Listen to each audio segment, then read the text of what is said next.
As I've said, we're going to be doing, the talk is using the OWASP top 10 for ML and LLMs, which we'll use to save some fictional people in an old science fiction film. Quick introduction to me. I've worked, introduction to this. First of all, I'll be giving a quick who am I, quick introduction to myself.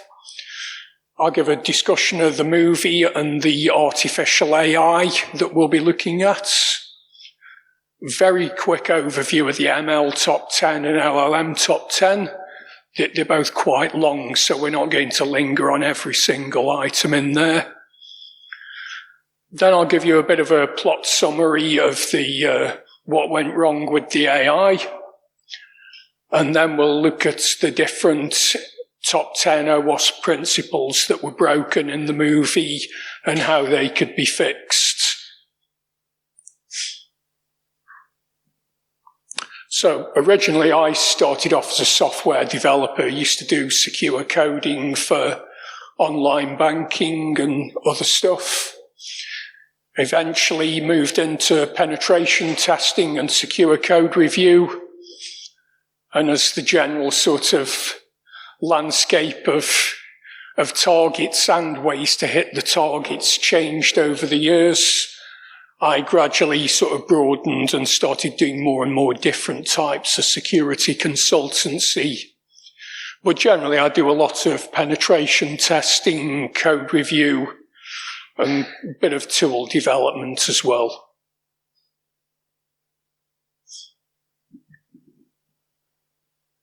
So, short overview, as I said, we'll be looking at what went wrong with HAL, this fictional AI. Then at the various OWASP top 10s, how they relate to what went wrong, what could have been avoided. Then, just so that the talk isn't completely pointless, I will talk about how these things apply in real life and how real things can be fixed. And if you haven't seen the movie, this will, to some degree, there'll be plot spoilers. Can't claim 100% originality for the idea. Very good book on that's this guy Steve Wilson wrote on LLMs and coding them securely. He shows how to write bug reports in there for a couple of well-known AIs in different science fiction films. So if anyone in here is unfamiliar with LLMs, I will be going over the principles and the vulnerability as we go through this. And it will still be understandable if you haven't seen the movie. And unlike the movie, if you have seen it, my talk won't have a confusing psychedelic ending.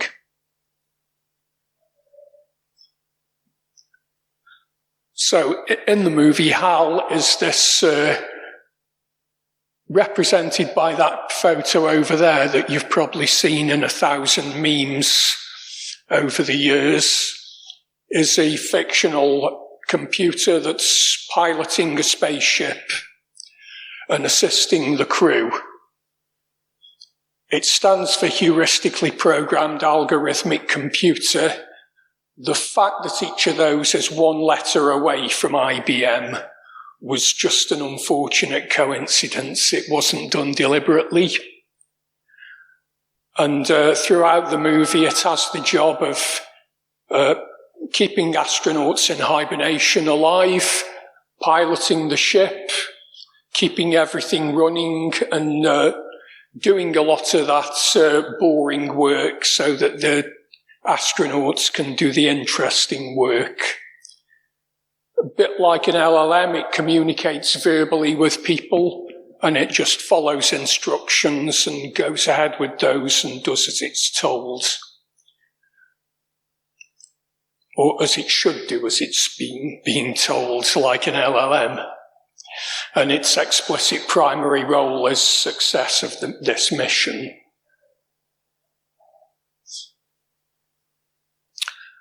as far as the crew know in the movie, that HAL's responsible for keeping, as I've just said, keeping them alive, taking instructions, navigating to their destination, and reviving the hibernating astronauts when everyone arrives.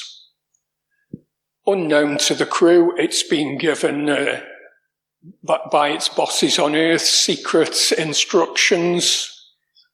It's been told of an existence of an alien monolith that was found on the moon in this scenario, and been told to look for an additional one on the surface of Jupiter and verify the presence of alien life. That's an indication as well of how old the movie is. At the time, people didn't know that Jupiter doesn't have a surface and it's made of gas. OWASP top 10 for ML. These fall into a few broad categories. Some of them, some of them are kind of aimed at taking advantage of the way the ML works in order to get it to do things incorrectly or to get it to do bad things. Others are more targeted at, unlike a lot of web applications or other hacking attempts, more at finding out the inner workings of it, retrieving the model, and I guess the machine learning equivalent of trying to take source code. And other attacks like model poisoning are more akin to feeding in bad data to it repeatedly over time to try and sort of cause it to malfunction. We'll go into all the relevant stuff later on, but as a quick summary, and again, for LLMs, the things do fall into those different categories. Some things like prompt injection, training data poisoning, trying to cause it to function incorrectly by providing bad inputs. Other things like the model theft are more reliant on finding out how it works, extracting training data from it and finding ways that you could abuse that somehow in the future.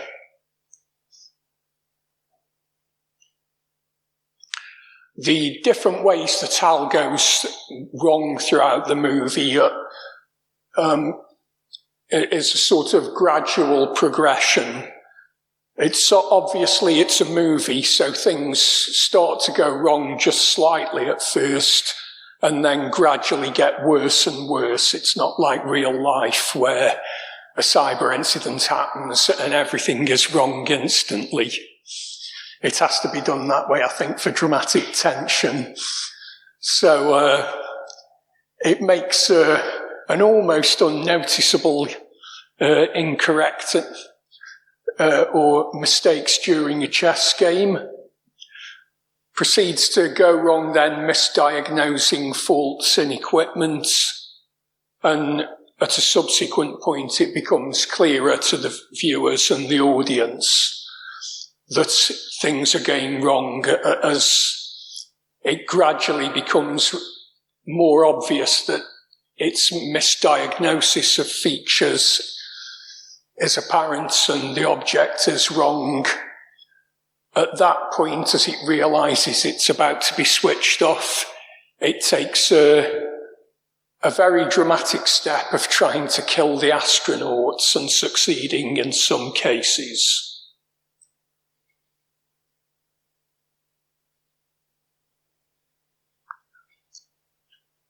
Initially,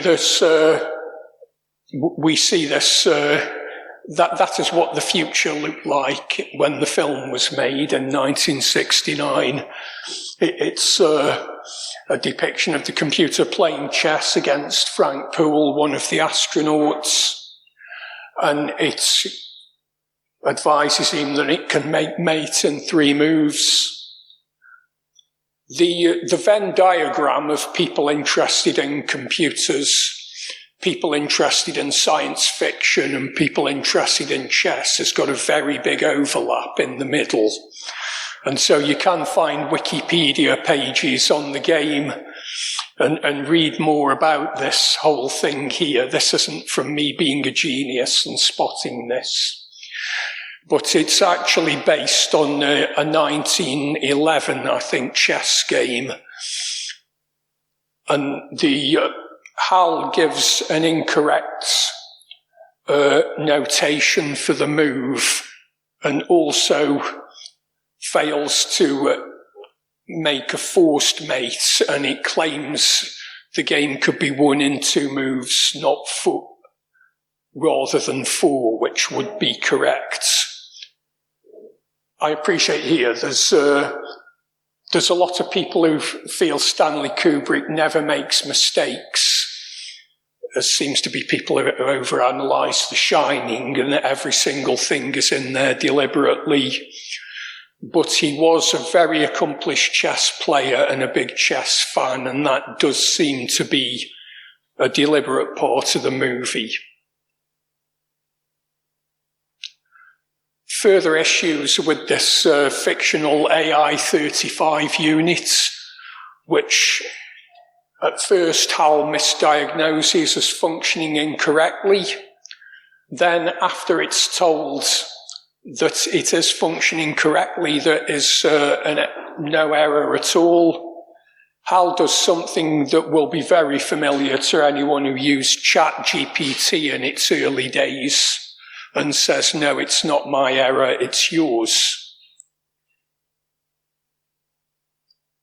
Taking a far more dramatic turn as this unit is being fixed outside the spacecraft, HAL cuts the airline of one of the astronauts and allows them to die, and attempts to stop the other one from getting back in. He has to negotiate his own way back in through an emergency entrance, at which point HAL switches off the life support system for the other 3 astronauts, killing them, and also evacuates all air from the spacecraft, rendering it uninhabitable.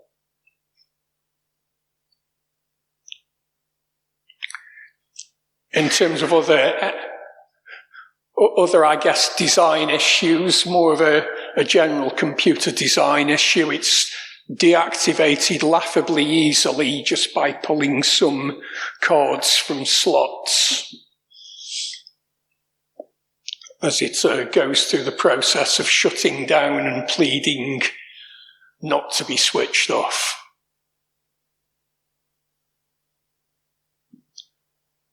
Right.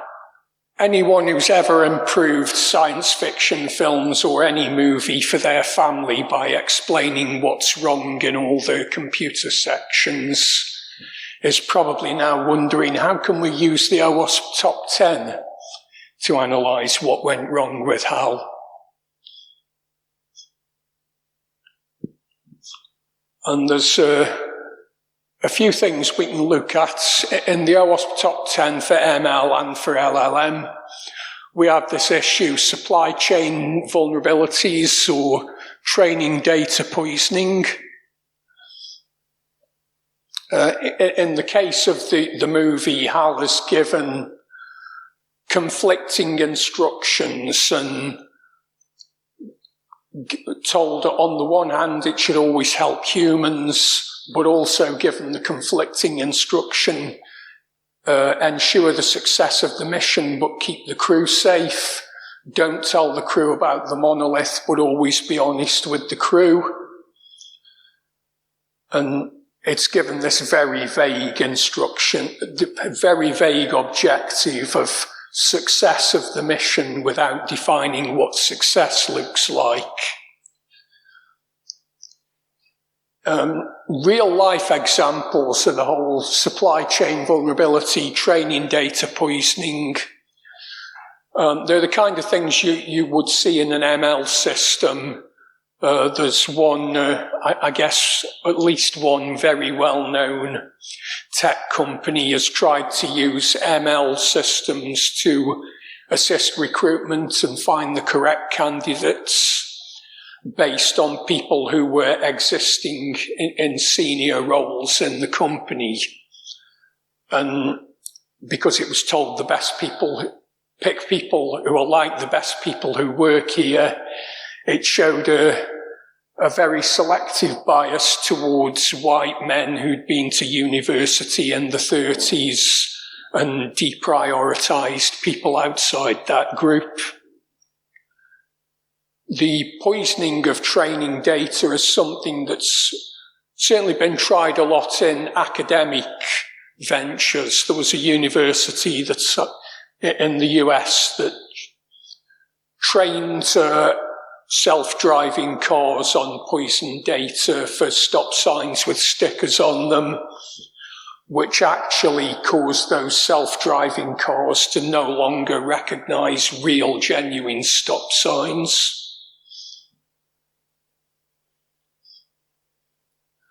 The OWASP top 10's got a lot of mitigations around this. A lot of these are very much standard kind of software development practices in terms of ensuring training data for any LLM or ML system has come from reputable sources.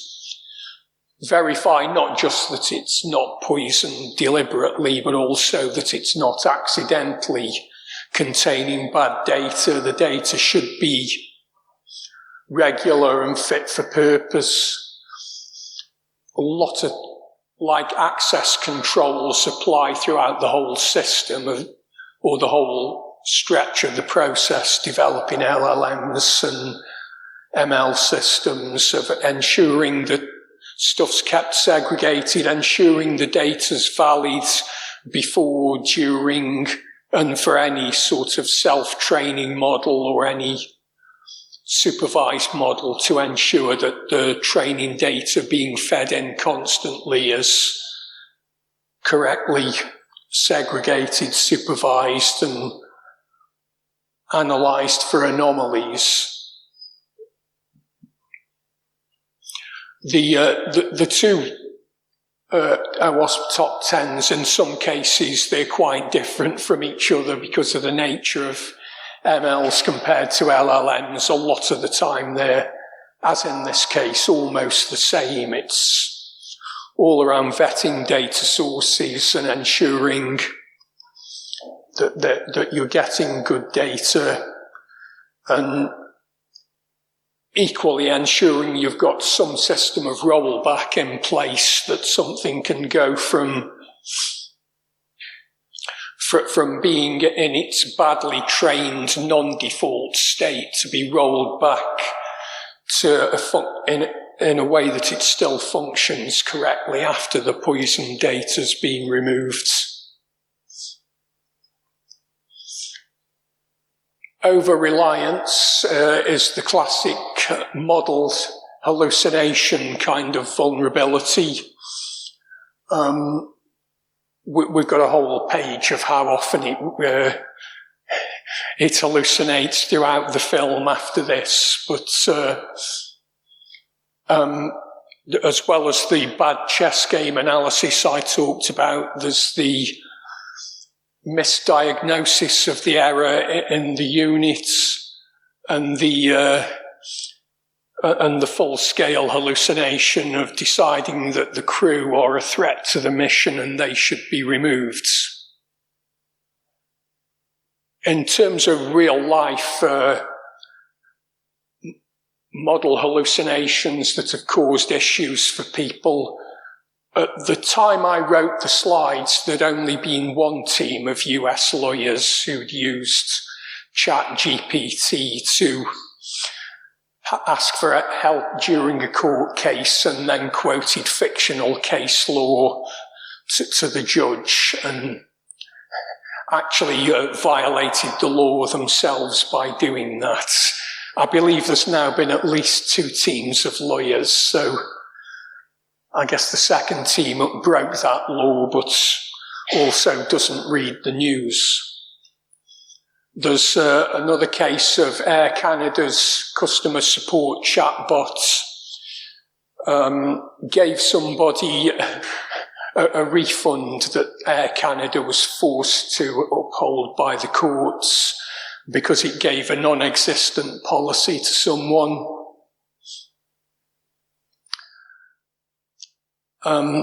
Cursor AI had also, in its interactions with users, done a very similar thing and reiterated some non-existent policy and things that weren't true to users, causing a huge number of people to cancel accounts.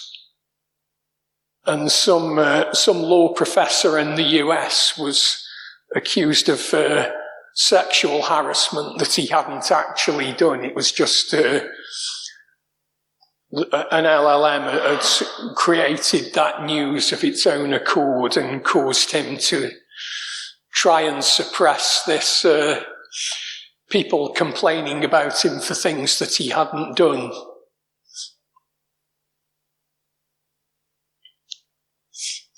In terms of mitigations, a lot of the LLM the OWASP top 10 mitigations in this case refer to not just regular review of the system and whatever automated analysis you can do. There is other things of like cross-checking it with other sources to ensure it's correct. Some of the time they'll recommend putting users or humans in place to check on the outputs to ensure they're correct. I'm not sure how much of a mitigation that is, because a lot of the time these systems are in place to remove humans from the equation in order to speed things up.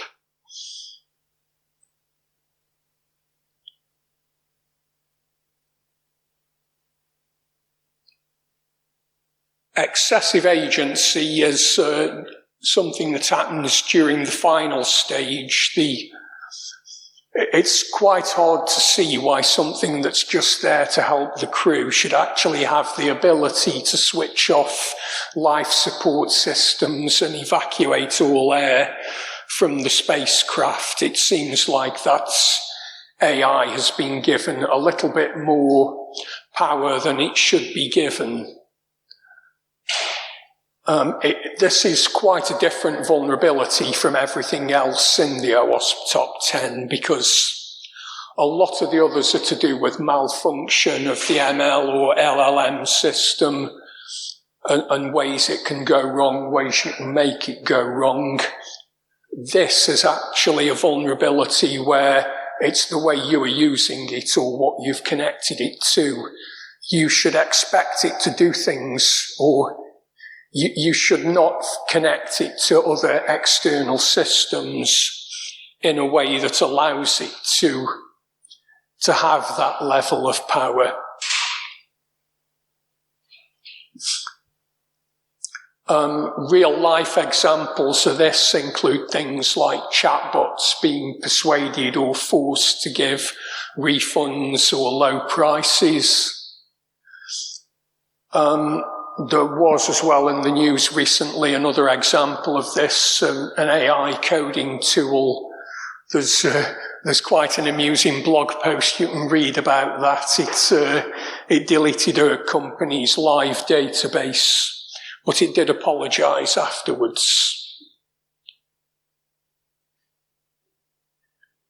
And mitigations, as I say, the chief cause of this issue is because of the LLM should just not be connected to systems where it's allowed to delete databases or to deploy live code or to do anything where you wouldn't trust an untrained human to be in charge of that thing. If that's your situation you're in, you should probably look at not allowing the system to do that. So it's all of these mitigations revolve around the whole idea of limiting what it can do, limiting its ability to interact with other systems. Denial of service, it's very much like any, for ML or LLMs, it's exactly the same as any other system. It's ironically the thing that saves the astronauts in the end. It's so easy to DOS the system that it saves the final astronaut from being killed. But the mitigations for all this are the same as they would be for anything, of rate limiting the amount of queries that can be made within a set series of time, limiting what can be done within a time frame or how many requests can be made.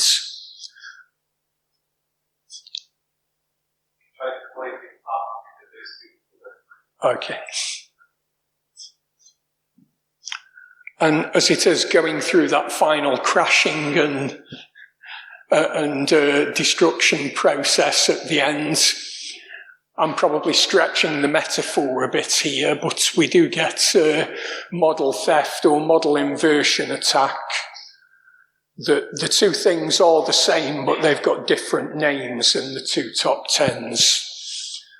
As HAL goes through its previous training and reveals various stages of its training as it's being shut down, and for the amusement of the audience sings Daisy Bell as its earliest training.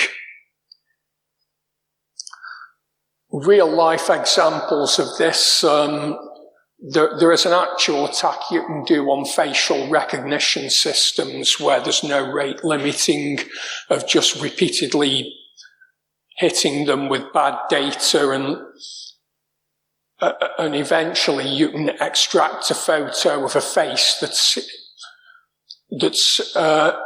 I've seen the attack done. It's quite a recognizable kind of representation of photos that are stored within the database for the facial recognition system. And in the early days of some LLMs, you could say to them, repeat this word forever, and it would repeat it, not forever, just for a very long time, and then disgorge a transcript from a YouTube video that it was trained on. A lot of the mitigations for these attacks, they are very similar to the DOS mitigations, just in terms of rate limiting the number of requests. A lot of the, I guess, facial recognition and voice recognition kind of training data theft attacks take place just because you can send so much bad data. So it's all around that rate limiting, legitimacy of target sources, and just ensuring there's sufficient controls, sandboxing, and those forms of robustness.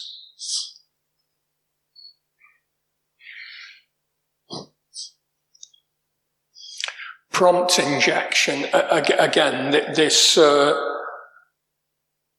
final sort of stage of the movie, again, I'm stretching the metaphor, but he does get to find out the information he shouldn't have done, but by malforming the requests he's sending in. But in real life, this is far more similar to the talk you might have seen, I think, earlier this morning about token injection, of sending in an unexpected prompt to the LLM in order to get something that you shouldn't.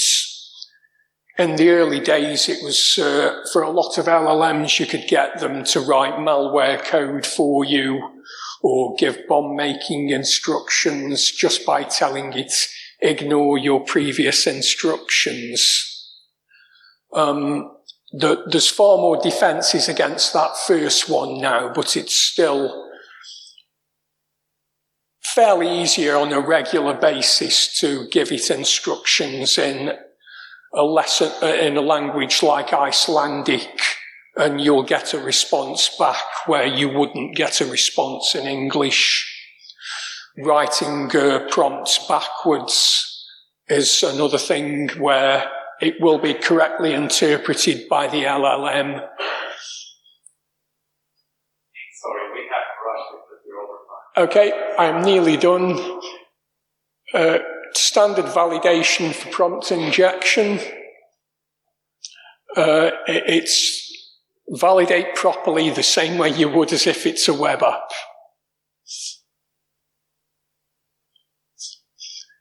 I've probably given you the impression HAL isn't fit for purpose just because it wasted millions of pounds and killed 4 people, but it's not completely useless. It does do a few things right.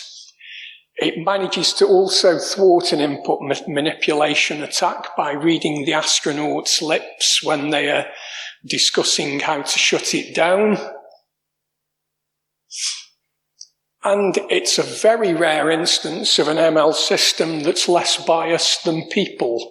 It's there because there are thoughts that the crew will be biased against aliens, but HAL won't. And those sort of malformed data that we talked about earlier can result in that sort of just bad sampling resulting in bad data coming back out. I'm going to wrap up there so everyone can get coffee. So I guess any questions would happen if you see me outside. Thank you so much, Nick. I don't think